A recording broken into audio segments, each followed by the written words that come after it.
చూసానండి ఎన్ని కలెక్షన్ ఉందో, మంచి మంచి కలర్ కాంబినేషన్, మంచి మంచి డిజైన్స్ ఉన్నాయి. మీకైతే శాంపిల్కి అయితే కొన్ని చూపిస్తాను వీడియోలో. చాలా అద్భుతంగా ఉంటాయండి శారీస్ వచ్చేసి. లైట్ వెయిట్ ఉంటుంది, చాలా కంఫర్ట్ ఉంటుంది. చూడండి శారీ ఎలా ఉందో డిజైన్. ఫుల్ పోచంపల్లి ఇక్కడ డిజైన్ వస్తుంది. బోత్ సైడ్ మీకు 8 ఇంచ్ బార్డర్ వచ్చింది. చూడొచ్చు.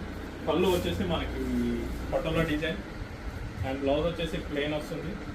మీకు వీటి పళ్ళు నాట్స్ కూడా డైరెక్ట్ వేసి వస్తాయండి. శారీ చూసుకోవచ్చు, చాలా బ్యూటిఫుల్గా ఉంటాయి. లైట్ వెయిట్ ఉంటుంది, సాఫ్ట్ ఫ్యాబ్రిక్ ఉంటుంది, ప్యూర్ సీకా వస్తుందండి ఇది. ఇంకో శారీ వచ్చేసి మనకి వైట్కి స్కై బ్లూ కలర్ వచ్చిందండి. మనకి కాపర్ సల్ఫేట్ అంటారు కదా, ఆ కలర్ పళ్ళు అనమాట. ఇది కూడా 8 ఇంచ్ బోత్ సైడ్ బార్డర్ ఇచ్చారు. చూడొచ్చు శారీ అంతా వైట్లో ఇలా వీవింగ్ వచ్చింది. పళ్ళు చూసుకుంటే మనకి డిజైనర్ పళ్ళు అండి. 2 అంశాలు వచ్చి ఇలా ఉంది. చాలా